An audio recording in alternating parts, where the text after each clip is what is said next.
Good morning, everyone. I'm Luis da Silva, and I'm the Executive Director of the Commonwealth Cyber Initiative. And thank you very much for joining us today for this first webinar in our webinar series.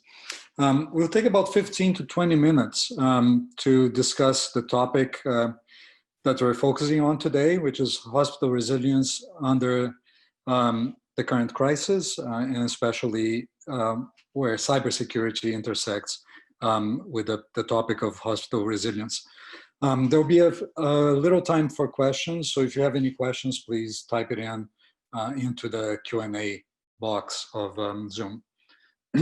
So this is the first of a series of 3 webinars that focus on technology topics and that are geared to a broad audience. And at the moment, we are focusing on cybersecurity and the COVID-19 crisis. So we will talk about some important questions on the role of technology during a pandemic and where these technologies may help us as we go forward in a future that may require contact tracing and social distancing. So before we get started, I really want you to very briefly say a few words about CCI. So CCI is an initiative of the Commonwealth of Virginia. It's the Commonwealth Cyber Initiative. And our mission is research with impact at the intersection of security, autonomous systems, and data. I have just joined CCI myself. I've been on board for a little bit over a month, and I'm very happy to be back in Virginia and be part of this very important initiative. We are a group of several hundred researchers around the state in more than 30 universities and colleges in Virginia. This series of webinars is the first initiative by CCI that directly recognizes the increased outreach and economic development roles that we now take under the current crisis. So we will expect to be launching some additional initiatives in the area of innovation and outreach that also talk about where the technologies at the intersection of security, autonomous systems, and data will play a role in the current moment that we're all living through. So the topic today, as you know, is hospital resilience to cyber attacks during a pandemic. And I'm really delighted that we're joined by Professor Kathleen Lasky, who is a professor of systems engineering and operations research at George Mason University. She also directs George Mason's Transdisciplinary Center for Resilient and Sustainable Communities, and she is the Associate Director of the C4I and Cyber Center at George Mason. So Kathy has bachelor's and master's degrees in mathematics from the University of Pittsburgh and the University of Michigan, and she also has a PhD in statistics and public policy from Carnegie Mellon. And she's really an expert in transforming data that comes from a variety of sources into information that can be used to improve decision-making. She has applied her research to many areas, from detecting insider threats in information systems, to predicting innovations in science and technology, to protecting soldiers from improvised explosive devices, and understanding airline delays. So really a very broad variety of topics. She also serves on the board of directors of the International Society of Information Fusion, the Association for Uncertainty in Artificial Intelligence, and the Washington Metropolitan Area chapter of the International Council on Systems Engineering. So Kathy, I'm really delighted to have you here again in this first CCI Cyber Leadership Series webinar. And maybe we can start discussing some current research that you're doing on a project that is at least partially funded by CCI, where you're looking at models for hospital resilience to cyber attacks. And maybe you can tell us a little bit about the project and what kind of research questions you were focusing on. Thank you, Luis. It's a delight to be here. The aim of our project, the CCI portion of this project, which began in January, is to look at how a cyber attack can compound the effects of a disaster on critical infrastructure. Early in the project, we recognized the need to focus our efforts on a particular type of critical infrastructure in order to be able to deliver something useful to decision makers. And we decided to focus on hospitals because one of the professors here at George Mason University in our engineering school, civil engineering professor, Dr. Elise Miller-Hooks, already had some hospital simulation models that we could build upon. Elise has spent years developing these models and using them to analyze the resilience of hospital operations to mass casualty events. These include hurricanes, earthquakes, and of course, pandemics. And Dr. Miller-Hooks was very interested to extend her models to include the potential for cyber attacks. The models were originally developed with funding from the National Science Foundation, or NSF. Elise is currently working with the World Bank and has received a new RAPID grant from NSF. Those are grants that are for important and urgent innovations to extend her team's models to include COVID care paths and to develop a portal to support hospitals and regional administrators in adapting and coordinating to demand surges from the current COVID-19 pandemic and other disease outbreaks. And we're grateful to Commonwealth Cyber Initiative for giving us the opportunity to also augment the models to analyze resilience to cyber attacks. Our main research questions are to first study how a cyber attack can compound the effects of an event that's already overloading hospitals. And second, to identify and evaluate the benefits of strategies for hospitals to improve their resilience to cyber attacks. And you mentioned this urgency in applying or translating our research into something that has a direct impact nowadays. And how do you view the path from your research on hospital resilience to translating into improved quality of care or reduced loss of life at the current moment? Well, we've seen, if you're following the news, you've seen that some of the Eastern countries that were hit very hard by SARS a few years ago seem to be doing better in this pandemic. And that's because they put in a lot of effort to understand what happened and where their vulnerabilities were. They thought through the different kinds of responses they could take, and they prepared plans in advance, and then they were able to adapt when the COVID crisis hit them. So if a hospital's already under stress due to an event like a pandemic, a cyber attack can be especially devastating. And decision makers need tools to help them prepare for this kind of double whammy. So Elisa's models allow us to simulate hospital operations as patients are arriving in the emergency department, going through triage and admissions, and being treated in operating rooms, or intensive care units. These models can measure how long our simulated patients have to wait for treatment, whether there are enough beds for them, whether the quality of care suffers due to overload. This kind of tool can help decision makers look at different strategies. So we're now looking at simulating the effects of different strategies for preparing in advance for cyber attacks and also for adapting in the moment once we're under attack. Hospitals already do many things to prepare, including exercises where they rehearse how they would respond to a cyber attack. And computer simulation, like the models that we are working on now, can be an important additional tool. The computer can help to keep track of all the different interrelationships in a very complex system. Running hundreds or thousands of simulations can help us to look at many more contingencies than we could think of otherwise.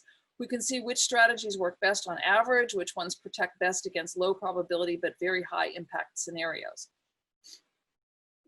And on this topic of cyber attacks to hospitals, I was surprised to read recently that the healthcare field is one of the top 3 sectors most affected by ransomware attacks. And of course, there are many potential issues with data breaches. And is there a need for some coordinated and focused approach to cybersecurity that's specific to the healthcare sector? Well, as you said, hospitals are one of the top sectors that are affected by ransomware attacks. For those who may not know, a ransomware attack is a cyber attack in which the attacker locks down your computer system and demands a ransom to unlock it. And so you can't do anything until you've either paid the ransom or have somebody help you to find out how to unlock your system. And clearly this is going to be especially devastating to a healthcare system because it can cost lives. And just like in any industry, there's a range of cybersecurity sophistication in healthcare systems, and healthcare is moving towards a better capability. I'll call it cyber hygiene. And I don't think it's that this field is any less capable than other fields that may not be as hard hit. I think the reason this field is affected so much is because it's so enticing as a target. Cyber criminals want to make money. There's money in healthcare. A hospital may be more willing to pay a ransom if it means saving lives. And data breaches also are very enticing to cyber criminals. So the most common way to deploy a ransomware attack is through something called phishing, and that's spelled P-H-I-S-H. And you may have heard of phishing attacks, many of you. In a phishing attack, someone sends an email that looks legitimate and entices you to click on a link. Usually they want you to give away critical information. For example, if you click on the link, it might take you to a page that looks just like your organization's login page. And if you type in your username and password, you just gave it away to the bad guy, and then they can get into your system and maybe create some a data breach or harm you in some other way, or put on a ransomware attack. And so a huge target for cyber attackers is medical data, both health data and financial data. And phishing is the most common way that they can get into your system. Many of us have fallen for phishing scams, but if you're an employee of a healthcare system and the phisher wants to launch a ransomware attack, you've just given him a way to do it. So one of the most important things healthcare systems can do is to train their employees. Any cybersecurity professional will tell you that the biggest vulnerability is the human element. And we need to train people, not just cybersecurity professionals, but everybody, that cybersecurity is for everyone. We all have a responsibility to protect ourselves and our organizations.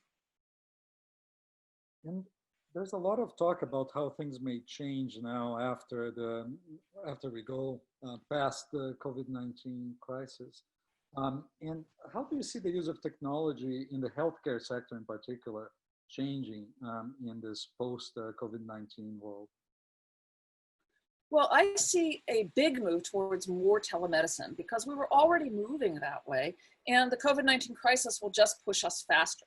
It will get people used to using telemedicine, and some of them won't want to go back. But it will be a huge cybersecurity challenge to do this in a way that's secure. We want to allow you to interact with your doctor. We want you to be able to send information like your temperature and your blood oxygen level, which is especially important for COVID. We want you to be able to send those things to your doctor from a home device, but we need to be able to do that in a way that doesn't give secure information away to somebody who might be trying to do a data breach. We have lots of people thinking about this problem and coming up with new ideas. And Virginia is one of the most exciting places to be in the field of cybersecurity. We have top talent here and are doing a lot of cutting edge work. And on a slightly different, but certainly related topic, you have done research that involves machine learning, big data, and predictive analytics. And all of these areas are exploding in terms of their use in the healthcare sector and more broadly as well. So in CCI, we have decided to focus on trustworthy AI as one of our main topics, so trustworthy artificial intelligence. And how important do you think AI assurance is to being able to actually see the widespread development or deployment of artificial intelligence? And do you have any major challenges that you see in this area? Well, trustworthiness is absolutely critical to widespread adoption of AI, especially in fields like healthcare, where trust is essential. We've just talked about some of the issues that can come up if you can't trust your system. And there are a lot of challenges here. We not only need systems that are secure from cyber attacks, we also need systems that can respond if they are under attack. And we need systems, especially we need systems that are explainable, because the human operator is our best resource when we are under an attack. And sometimes a system that's trained on big data can perform very well, but it's hard to understand why it does what it does. And explainability can support trustworthiness because it's easier for users to know something is wrong. The sort of, if you see something, say something. How do you know something is wrong if you can never understand how the system is operating anyway? If a usually intelligible system starts behaving weirdly, then you know something's wrong and you can call for help. So we need research on how to build systems that can detect their own failures and to alert decision makers when something's wrong. We need research on ways to make our AI systems more understandable to their human users. and on ways for our AI systems to act better as partners to humans. Thank you so much, Kathy. I will stop asking questions and give a chance to our attendees. If there are any questions from the Q&A, I'll let Brianna let us know if there are any questions that we should take. Thank you very much, Louise. Let's see, we have one pop up. Can you talk about what kinds of training hospitals and other enterprises are doing to combat phishing, and in particular, spear phishing attacks? Thank you very much for that question. There are a lot of different training programs. There's the fundamental idea is that you have to make people aware of what phishing is and teach them how to recognize a phishing attack. And there are companies that do phishing training. One thing that's done is to put people through a program where they learn about the characteristics of phishing. They learn how phishing scams operate. They see examples of phishing emails, and especially things that just don't quite look right, something that's almost right, bad grammar, and links that say one thing in the text, but they're supposed to take you to your organization's login page, but when you actually go and look at the URL in the URL box, it is not your organization's login page. So there's a lot of the techniques a lot of advice that you can give users on how to recognize phishing emails and to check every link before you click on it. Another important phishing training tool is that a lot of organizations actually send out their own internal simulated phishing emails to see whether they can get people to click on them. And then when people click on them, they say, oops, you clicked on a link you shouldn't have clicked on. Here's some training on how to recognize that in the future so that you don't do it again. Brianna, any other questions? We may have time for one more. We just had another one come in. Can you comment on spear phishing versus normal phishing and how attackers are using spear phishing in healthcare? Yes, thank you for that question. Spear phishing is when an email or a phishing scam is directed towards a specific individual rather than just a blast. And so they are aiming for a specific either individual or organization. And so healthcare is a common target for spear phishing attacks. And the protections are similar to the way the training programs are similar to regular phishing, but include explanations to users to say why, what kinds of phishing emails are particularly of concern and what kinds of tactics the spear phishers will use. And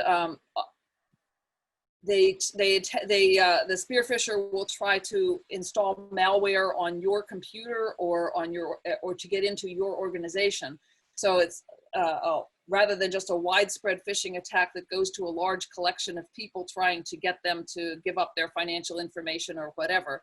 It's a specific targeted phishing attempt. And so the training has to focus specifically on the kinds of people who tend to be targeted by spear phishing and help them to understand why they are targets and how to protect themselves against it.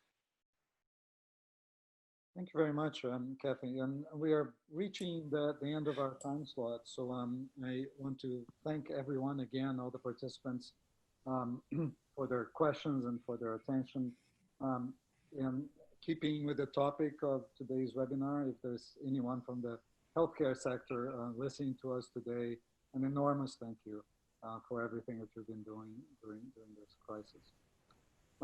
I mentioned earlier, this is the first of 3 webinars that will cover a range of topics in cybersecurity, autonomous systems, and big data and artificial intelligence, in particular as they relate to the COVID-19 crisis. So I very much hope that you will be able to join us over the next few weeks for the next 2 webinars. Our next webinar is on May 14th at the same time at 11:30 Eastern time. on the topic of how communication networks are crucial infrastructure today, and how they have had to adapt to a completely different kind of demand over the past few weeks. So we'll have Professor Scott Midkiff from Virginia Tech. He's also the Vice President for Information Systems at Virginia Tech, joining us and talking about communication networks. So thank you again, and I hope to see you in 2 weeks. And thank you. Bye, everyone.